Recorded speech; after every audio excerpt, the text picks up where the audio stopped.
Yan, isang mapagpalang hapon po sa ating lahat. Yan, nawa po tayong lahat ay nasa mabuting kalagayan. Kamusta po ba tayo? Alam ko po na tayong lahat ay marami na pong natutunan simula po nung Monday hanggang ngayon. Simula po nung tinuro sa atin yung about po sa pagtatrabaho. Ano po ba yung kahalagahan ng trabaho sa atin po mga Kristiyano?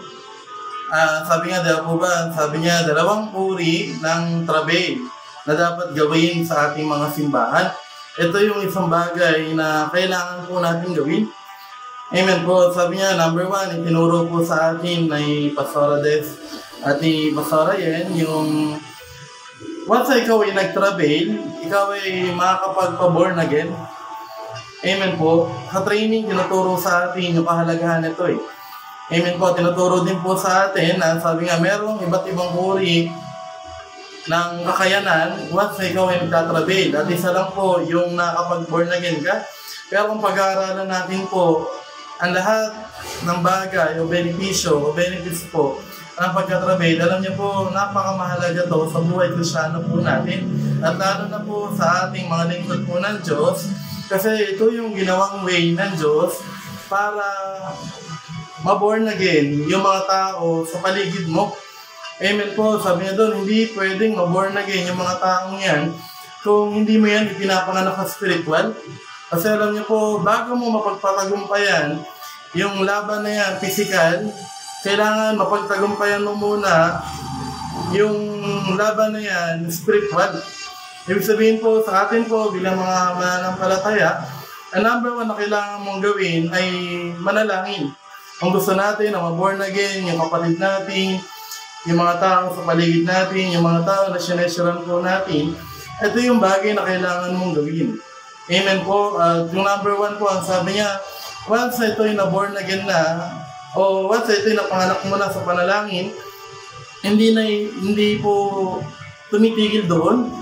Kaya sa atin, minsan may mga time na, sabihin natin, okay na yan, kasi na-born again na eh. Pero sabi ng Biblia, once na na-born again yung tao na pinapanalangin mo, once na yan ay naipanganak mo, kailangan maging consistent ka pa rin na mag-travel. Kasi bakit po? At sabi niya po, sa Galatians chapter 4, verse 19, ang sabi niya po dito, minamahal ko ang mga anak, hanggat hindi nakikita sa inyo ang buhay ni Kristo, maghihirap akong parang isang babaeng nanganganak. Ibig sabihin po, hanggang hindi niya nakikita o hindi po nakikita sa taong yan, si Kristo, ibig sabihin continuous po dapat po pala yung pagkatravel at continuous po na ipanalangin yung taong yan. Kasi po sa bawat isa po sa atin, tulad niya po ng sinasabi ng mga pastor po natin, na kaya tayo nag-pray, kaya tayo nagtatravel para lumago sila spiritual. Alam niyo po, dumating po yung time na deploy po ako sa isang lugar, sa mga churches po natin. At alam naman po natin na may mga church po sa atin na pioneering. Pag sinabing pioneering, ito po yung nagsisimula pa lang. Ito po yung time na kung saan mahirap po talaga na makapag-win ng kaluluwa. Pero tuwing training, itinuturo sa atin yung kahalagahan ng pagtatravel. Kasi once na ikaw ay nasa field na, mananatili kang mag-isa kung hindi mo gagawin yung bagay na to. Amen po. Mananatili tayo mag-isa kung hindi natin gagawin yung panalangin na ito. At alam niyo po, na-deploy po ako sa isang lugar na kung saan nagkaroon po siya ng maraming miyembro, pero nawala din po lahat. At alam niyo po, once na nandun ka sa lugar na yon, mararamdaman mo na sobrang hirap mag-soul win. Amen po, sobrang hirap mag-soul win. Alam niyo po, isang beses nag-pray po kami kasama po yung isang miyembro po doon. Kami po 2 worker, bali 3 po kami. Alam niyo po, habang nag-pray po kami, nakarinig kami ng isang boses, ako po personal, na sabi niya, ang lupang ito ay mananatiling tuyo kung hindi mo iiyakan sa panalangin. Sabi niya doon, mananatiling tuyo ang lupang ito kung hindi mo iiyakan sa panalangin. Sabihin po, alam niyo po, noong time na narinig po namin yun, nakaramdam kami na kailangan namin mag-travel. Kasi kung hindi kami magta-travel, mananatiling tuyo yung lupa kung nasan po kami. At alam niyo po, para paikain po yung kwento, alam niyo po, simula nung narinig po namin yung boses na yun, every night, every morning po ng prayer namin, hindi kami pumapayag na hindi namin maranasan yung travel. At after po ng 1 month, alam niyo po, unti-unti, nagkakaroon ng kabataan, nagkakaroon po ng mga kasama humayo. At hanggang ngayon po, nakikita ko po yung isang simbahan na yun kapag nag-post po sila, ay napakarami na pong kabataan. Amen po. Kumbaga, nandun yung time na kung saan kailangan mo silang ipanganak sa panalangin. Pero hindi po tumigil doon kasi ang sabi ng Biblia sa Galatians chapter 4 verse 19, hindi ka dapat tumigil sa panalangin sa pagkatrabe hanggat hindi mo nakikita sa kanila si Kristo. Amen po. Hanggang hindi mo nakikita sa taong yan si Kristo, ay hindi ka dapat mag-pray. Alam niyo po, sa mga church na napuntahan ko po, personal, alam niyo po, may isang pastor po na nagsabi sa akin na yung taong yan, kahit sumama sa inyo yan, kahit araw-araw sa inyo na sumama sa lahat ng gawain, hindi mo makikita sa kanya yung paglago hanggang hindi mo siya pinapanalangin na may trabaho. Which is totoo po, kasi bakit po? Kasi after po noon, nung time na nagbakasyon po, alam niyo po, yung kabataan na lagi sumasama sa amin noon ay nawala. At alam niyo po, pagdating po namin, pagbalik po namin sa church na yon, nung win po namin siya, alam niyo po, ang hirap po siya ulit i-win.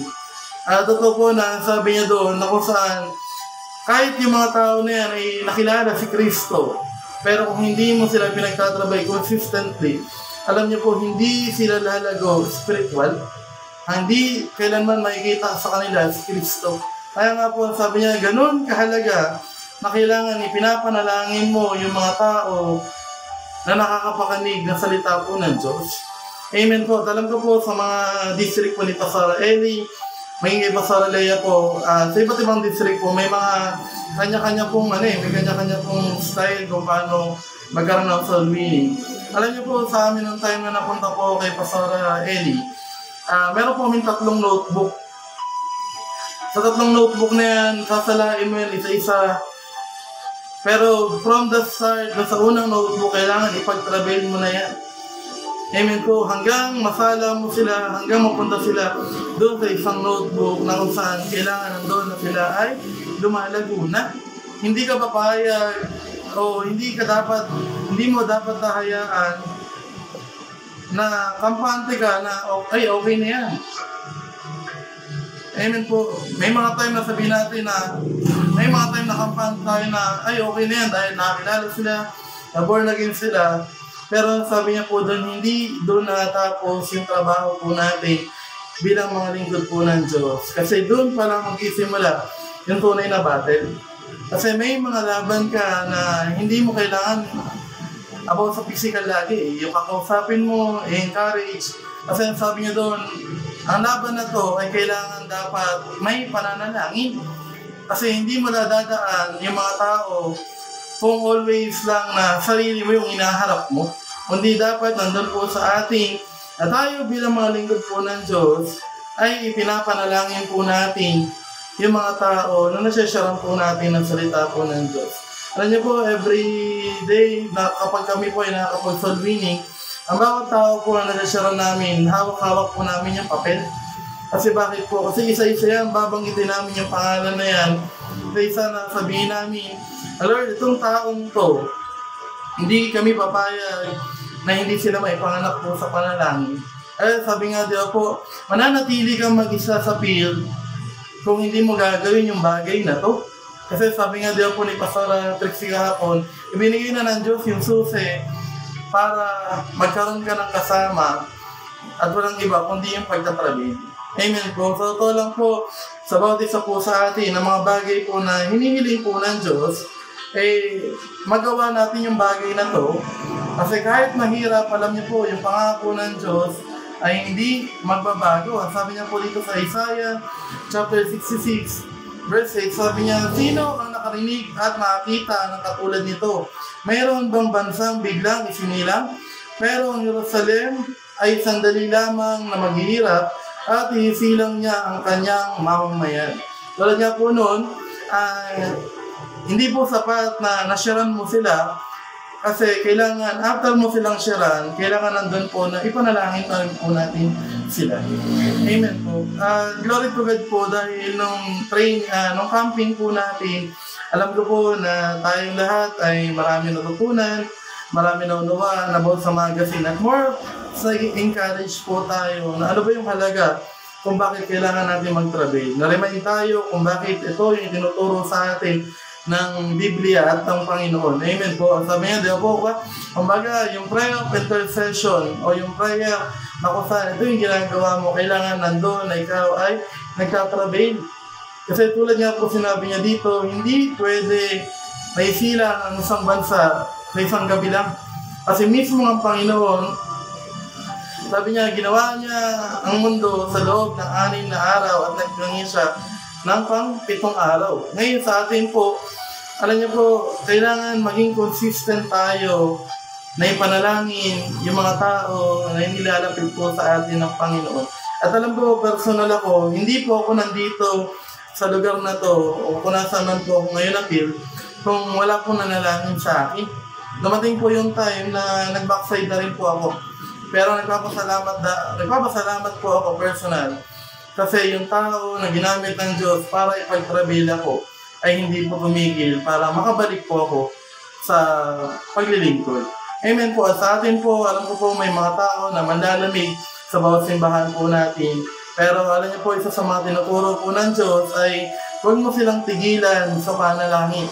Kasi sa pagkapanalangin mo, makikita mo yung resulta once na bumalik sila sa paglilingkod. Glory to God po dahil tulad po sinabi ko po, salamat dahil hindi tumigil na ipag-pray ako nung pastor na nanalangin sa akin upang makabalik po ako sa gawain. At sa atin po, sa bawat isa, na sabi niya daw po, manalangin kang palagi. Sabi niya, maging matyaga ka sa panalangin. Maging matyaga po tayo sa pag-atrabail.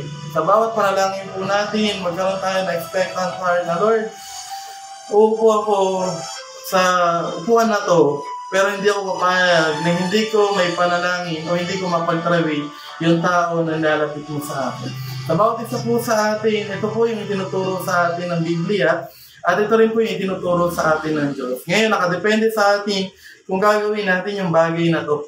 Amen po. Kasi sabi nga, di po, ito yung susi para yung mga tao sa paligid mo ay makakilala at lumago. At darating yung time na sabi niya po doon, makikita mo si Kristo sa kanila. Tulad natin ngayon, na sa atin po bilang mga Kristyano, na lumago tayo dahil may nag-travel po sa atin. At kung tayo po ay manatili o manalangin po at ipag-pray natin yung mga tao na nilalapit sa atin ng Lord, darating yung time, maging katulad din po natin sila na nagtatravel. At salamat po sa time po natin. Salamat po sa time niyo po. Nawa po tayo pong lahat ay pinagpala po ng Panginoon. Yan. Sige po, tayo po ay umuko at tayo po ay manalangin. Lord, salamat Panginoon sa hapong ito. Patuloy ang dalangin namin yung mga tao, Diyos, na inialapit mo sa amin. Lord, dalangin namin na patuloy na ikaw yung magturo sa amin kung paano sila mapanalangin na maayos at patuloy na ibigay mo sa amin, Panginoon, yung trabail upang patuloy na may panganak namin sila sa amin panalangin. Salamat, O Diyos, sa hapong ito. Pagpalain mo, Panginoon, yung mga nakinig at patuloy na i-bless mo ang bawat isa. Salamat, Panginoon, sa pangalan ni Jesus. Amen. And salamat po sa time po ninyo and God bless.